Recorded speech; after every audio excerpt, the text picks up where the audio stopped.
Bismillahirrahmanirrahim. Assalamualaikum warahmatullahi wabarakatuh. Waalaikumsalam warahmatullahi wabarakatuh. Al-Fatihah. A'udzu billahi minasyaitonir rajim. Bismillahirrahmanirrahim. Alhamdulillahirabbil alamin. Arrahmanirrahim. Maliki yaumiddin. Iyyaka na'budu wa iyyaka nasta'in. Shiratal ladzina an'amta 'alaihim ghairil maghdubi 'alaihim waladdallin.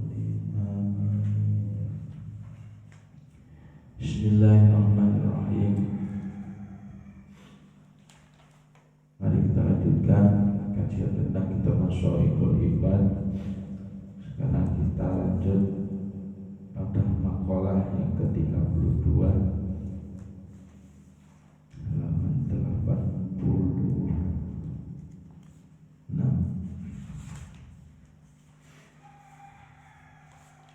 Bismillahirrahmanirrahim. Wal maqalatu ats-tsaniyatu was-salasu. Lan utawi dawuh kang kaping 30 An Sufyan ats-Tsauri iku diceritakake saking Sufyan ats-Tsauri rahimahullahu annahu aqastuhuni suila iku ditakoni saka Sufyan al-insu maring menungso billahi kelawan Allah Ta'ala ma huwa iku apa utawi anasubillah faqala ay Sufyan sapa Sufyan inna Allah tastanis yen to ora ngelanggarake sira bikulli wajhin kelawan saben-saben rai atau wajah as-sobihi kang pada ai musyrikin tegese kang pada. Sufyan ats-Tsauri ini beliau bertanya, bagaimana pendapat kita tentang bersikap ramah, hormat, ya, takdim terhadap Allah Subhanahu wa Ta'ala. Lah apa yang harus kita lakukan? Jawab, yang harus kita lakukan salah satunya adalah berapa bikulli wajhin sobi, dengan menunjukkan bahwasanya wajah kita itu wajah yang sangat ceria. Artinya kita sebagai seorang abid, seorang hamba harus ceria. Ceria itu dalam artian wajah kita itu senang, ya. Senang dalam hal apa? Ya dalam hal ketaatan kita kepada Allah. Senang terhadap apa? Terhadap posisi kita manakala kita menjalankan perintah-perintahnya Allah. Nah, maka wajhi sobi, wajah yang ceria ini harus nampak ketika kita beribadah. Kan ada orang yang beribadah itu ibadahnya karena terpaksa. Ada orang yang beribadah itu ketika menjalankan ibadah, ya apa? Wis bicaranya aku wis ibadah sakarku dewi. Nah, ada juga yang deremeng, aduh Jangan kalau bentuk kita ya dari Sufyan Ats-Tsauri takdim kita kepada Allah, yang mari kita tunjukkan dengan wajah yang ceria. Ojo menggerutu tok napa ngira. Maka harus apa? Menunjukkan bahasanya wajah kita itu wajah yang ceria. Lah kemudian apa? Wala bisautin thayyibin. Wala bisautin lan ora kelawan swara thayyibin kang kepenak. Ai tegese atau maksudnya ladidin kepenak, sing diarani kepenak itu yang seperti apa? Fisamai ing dalam pengru wasyari'in langkang bungake fil qalbi ing dalam hati.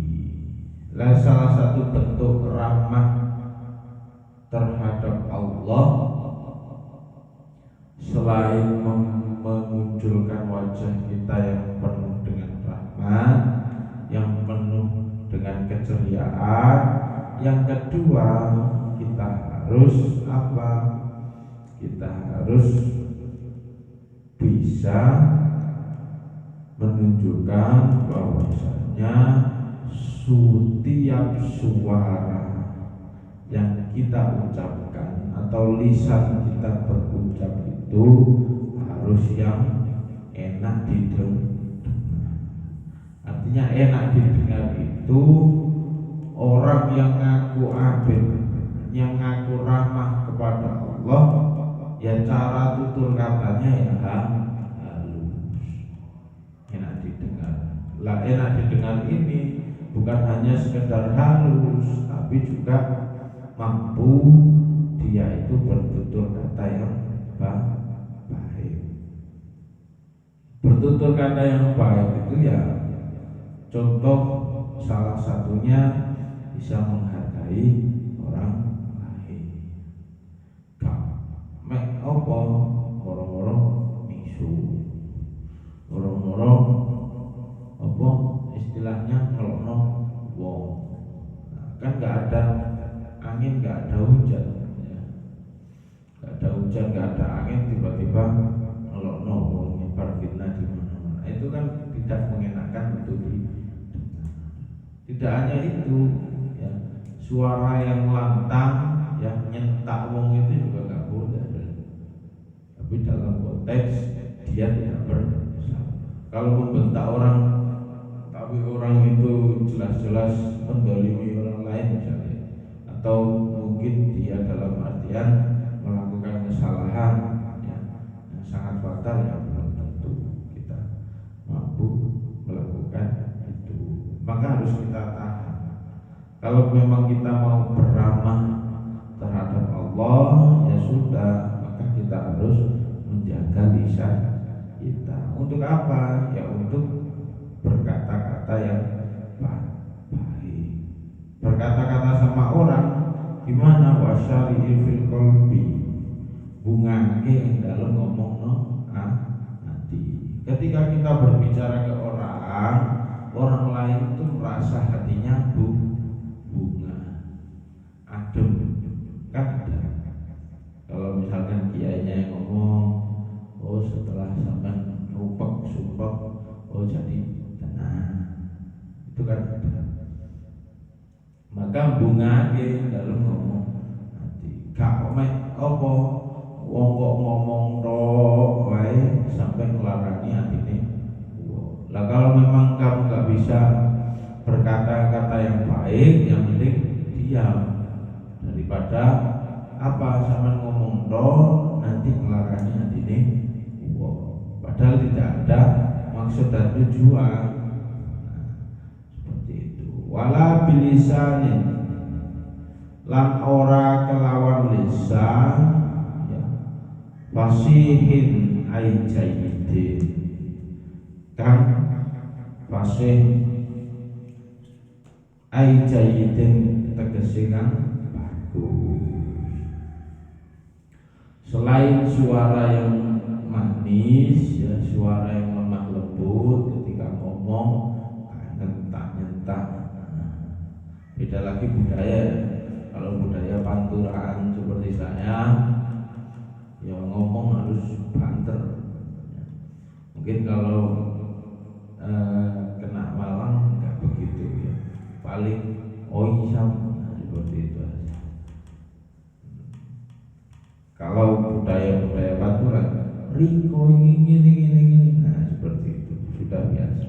Ya tergantung kultur dan budayanya. Maka yang terakhir kata Sufyan Ats-Tsauri, kalau pengen kita ramah terhadap Allah ya sudah, maka ucapan kita juga apa?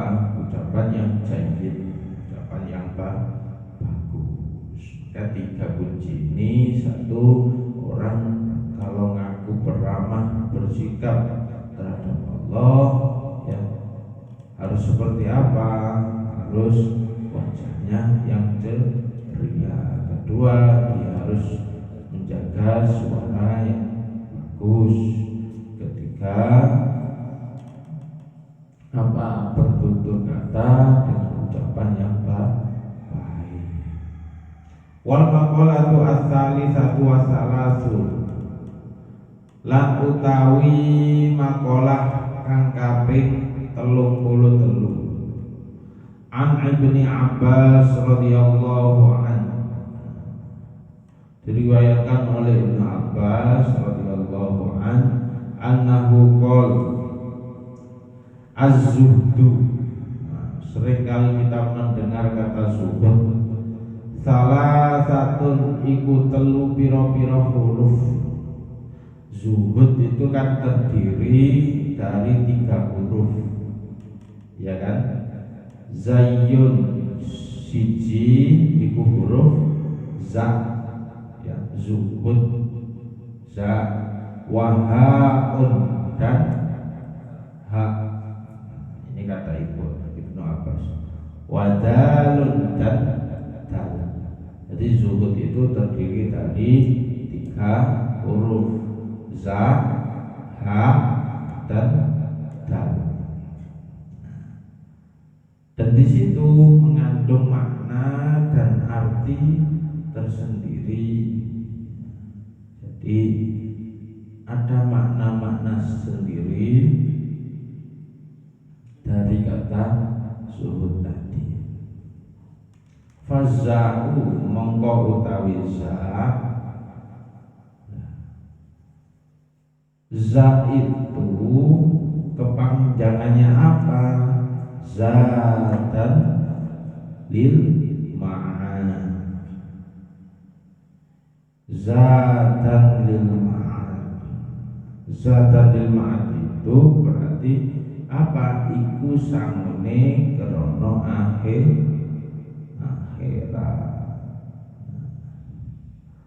Jadi yang pertama apa?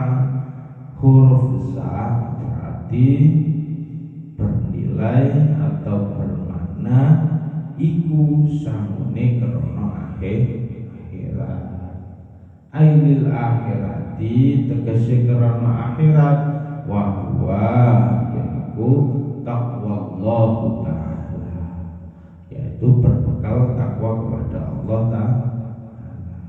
Maka huruf za di sini ya zatan lil ma'ad itu ya bekal kita pulang kepada Allah, yang kita membawa takwa kita kepada Allah Subhanahu wa ta'ala.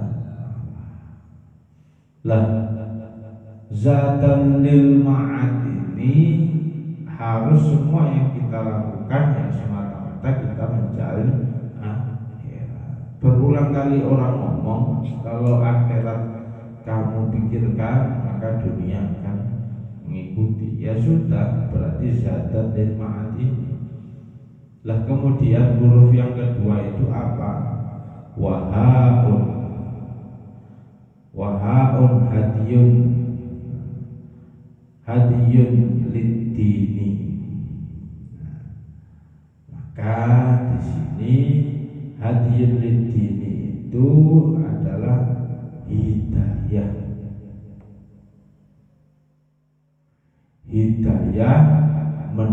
menuju agama. Jadi hak yang kedua itu singkatannya hadiyun lid-din, hidayah. Maksudnya gimana? Ai sulukun, ngambah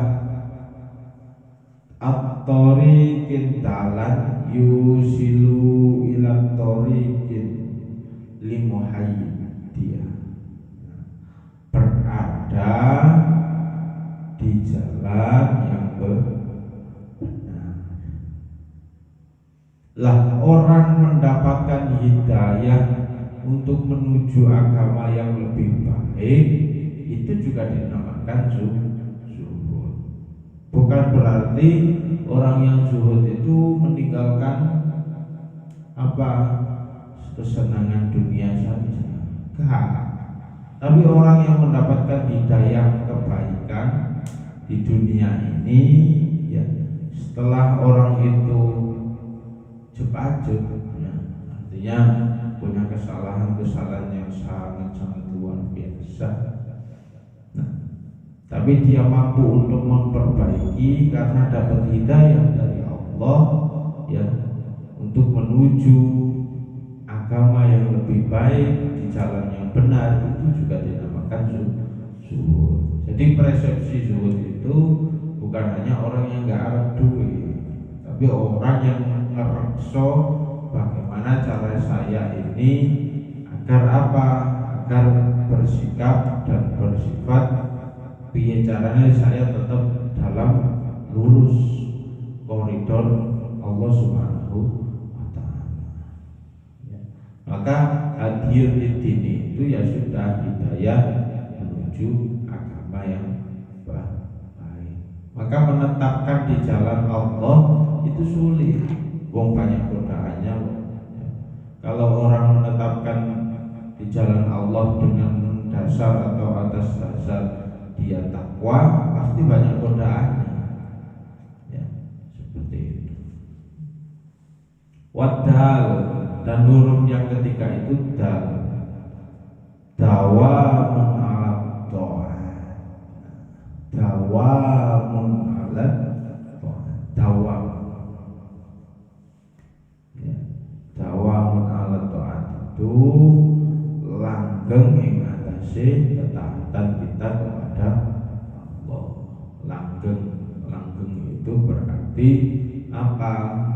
Langgeng itu berarti kita tetap dalam ketaatan Allah Subhanahu wa ta'ala. Lah orang yang dalam ketaatan Allah Ta'ala itu juga dinamakan zuhud. Dan sampean ini termasuk hamba yang taat apa tidak? Misalkan diperintah sholat, menjalankan sholat, yaitu termasuk dalam bentuk ketaatan kita. Perintah kita bukan hanya sholat, tapi juga perintah untuk apa? Melaksanakan ibadah yang lain. Contoh rukun Islam kita sudah penuhi, yaitu bentuk dalam ketaatan. Perintah-perintahnya Allah kita lakukan, larang-larangan Allah kita jauhi. Nah, itu juga termasuk dawamun ala ta'at. Ya. Oke. Jadi ada 3 hal. Kalau tadi yang pertama zadan lil ma'ad, yang kedua hak itu adalah hadiyul lid-din, yang ketiga dal itu dawamun ala ta'at. Jadi zuhud itu terdiri dari 3 huruf. Wal maqalatu ar-rabi'atu was-salasun. Maqalah kang kaping pira? 34. Qala Ibnu Abbas, ya, iku dawuh sapa Ibnu Abbas fi maudhi'in ing dalem panggonan al-akhara kang wine Az-zuhdu. Nah, masih berbicara tentang zuhud. Salah satu ahrufin, iku telu pira-pira huruf. Yang pertama az-zai, huruf za. Apa? Tarkuz zina. Ini dalam konteks larangan. Kalau tadi dalam konteks himbauan atau anjuran, nah sekarang Ibnu Abbas ini mencari apa? Kepanjangan dari zuhud ketika dalam hal larangan. Yang pertama apa? Tarkuz zina. Iku ninggalake apa? Pepaes atau meninggalkan zimah atau perhiasan, atau apa? Meninggalkan zina. Termasuk di sini ya pepaes dunia itu ya kesenangan dunia. Ya. Kita harus tinggalkan itu. Kalau kita bisa meninggalkan zina, ya, maka insya Allah kita kategori orang yang zuhud. Lah zina itu yang banyak, bukan hanya zina perbuatan, ya, tapi zina mata. Nyawang ngedok sing rada ayu, insyaallah biru seperti itu. Itu juga termasuk zina mata.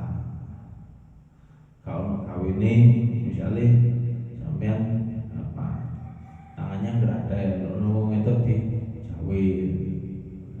Apa no acara sing rame desek-desek sikute melaku.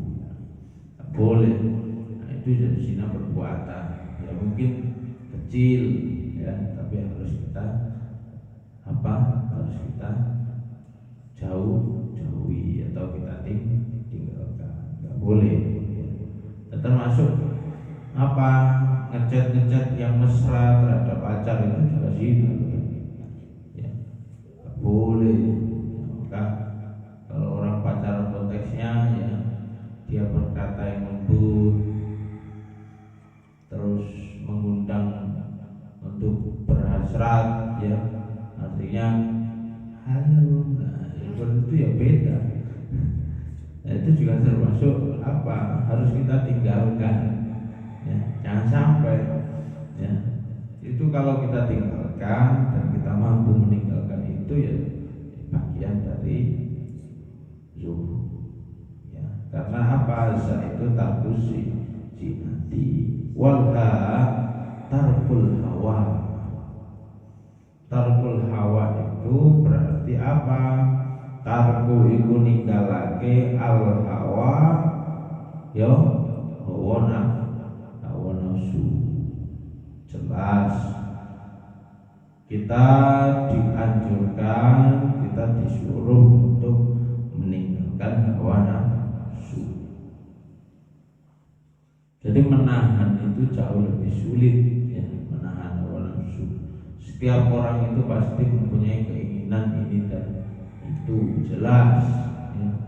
Tapi ya perang yang paling besar di dunia ini ya bukan perang Badar.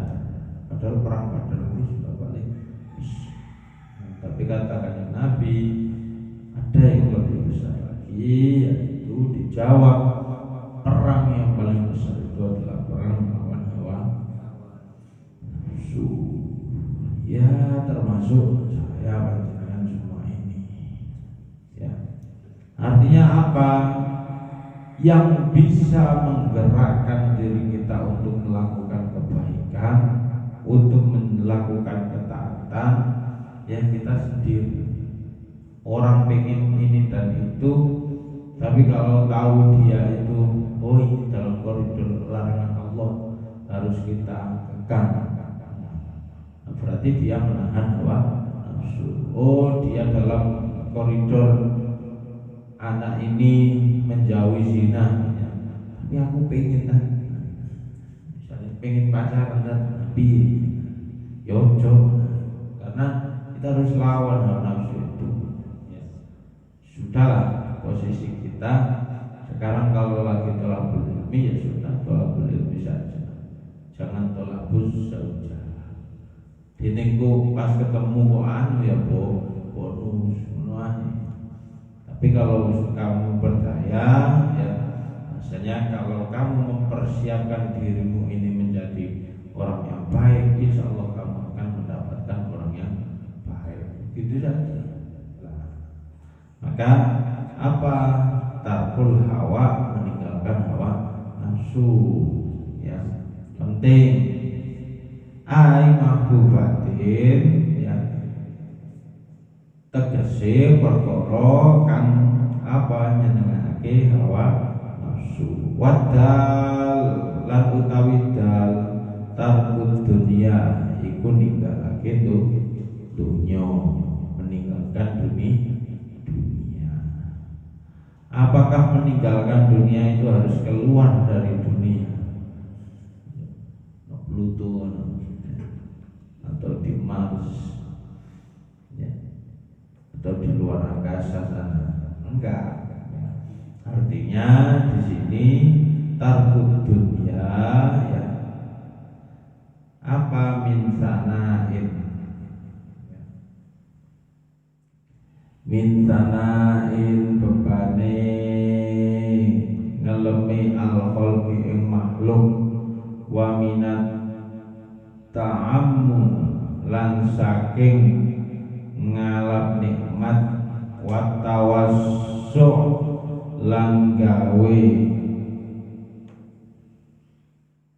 apa istilahnya jembar fil makili ing dalam piro-piro mangan, wal masyaribi lan piro-piro ngombe, wal malabisi lan piro-piro pakaian, wal masakini lan piro-piro apa istilahnya piro-piro usah, ya. Nah, artinya di sini kita tarkud dunia itu ya harus bisa apa sanain, ya, harus bisa menjaga diri kita dari apa, dari termasuk juga menjaga dari kesenangan dunia. Artinya kesenangan dunia itu ya mangan secukupnya, minum ya secukupnya, wal malabis pakaian ya secukupnya. Seperti itulah kira-kira. Artinya apa sih? Artinya itu dalam konteks kita menikmati apa yang ada di dunia ini. Lah, kalau orang itu mampu dia menahan, oh aku pengen mangan sing enak-enak, ya sesekali dua kali boleh, tapi bendino nih patrol kita harus makan enak gitu ya, jangan orang-orang kolesterol kan seperti itu, ya. Jadi ada takarannya masing-masing. Wal masyarib, ya, minum kalau nggak bersoda nggak mau, ya angin, ya, susu jebol begitu. Ya. Wal malabis, pakaian kalau nggak branded ya nggak mau, ya, ya repot. Ya. Kalau pakaian nggak branded ya harus kita apa? Padahal pakaiannya itu ya minimal apa? Ya misalkan saya harus minimal pakai kaos awisam, nah, seperti itu. Minimal kaosnya kita kaos yang bagus, ya. Nggak mau dia kaos yang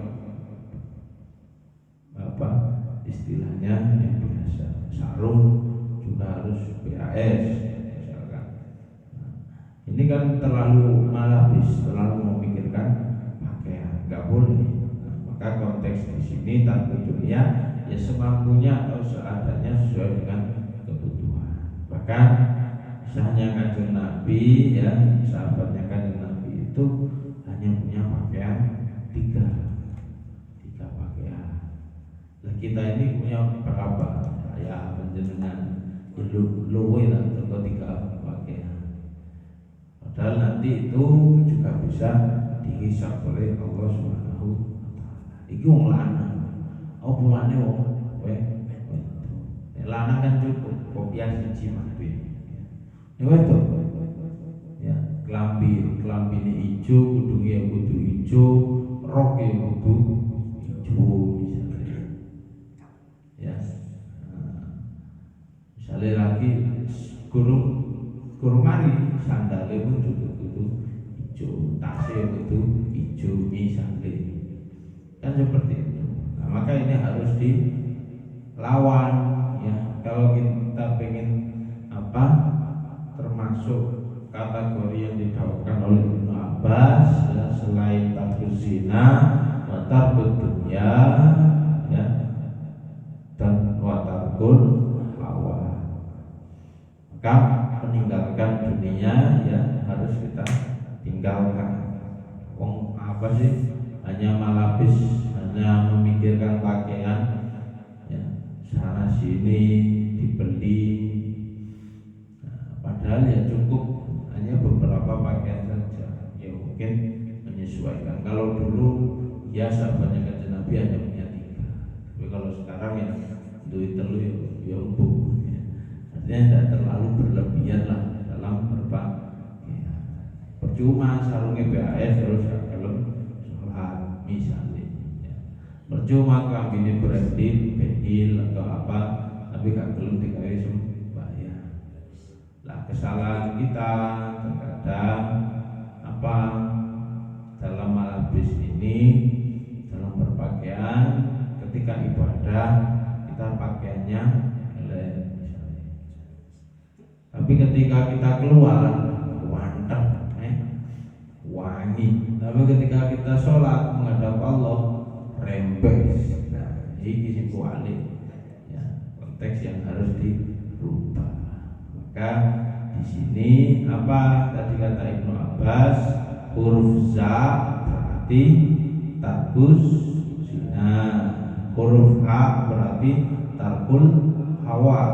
Hawa itu apa? Hawa nafsu. Yang ketiga tarkul dunia itu dal. Maka za, ha dan dal ini adalah kepanjangan dari zu. Kalau tadi hal yang dilarang tadi apa? Hal yang dianjurkan tadi yang pertama zadun lil ma'ad. Yang kedua hadiyun lid din. Hadiyun lid din itu berarti hidayah. Yang ketiga dawamun alat ta'ah. Jadi satunya sama-sama Ibnu Abbas, satunya berisi tentang anjuran, kepanjangan zuhud tentang anjuran, yang satunya berisi tentang larangan. Wal maqalatu al khamisatu wa thalathun wallahu a'lam bishawab. Semoga bermanfaat. Mari kita akhiri dengan bacaan doa.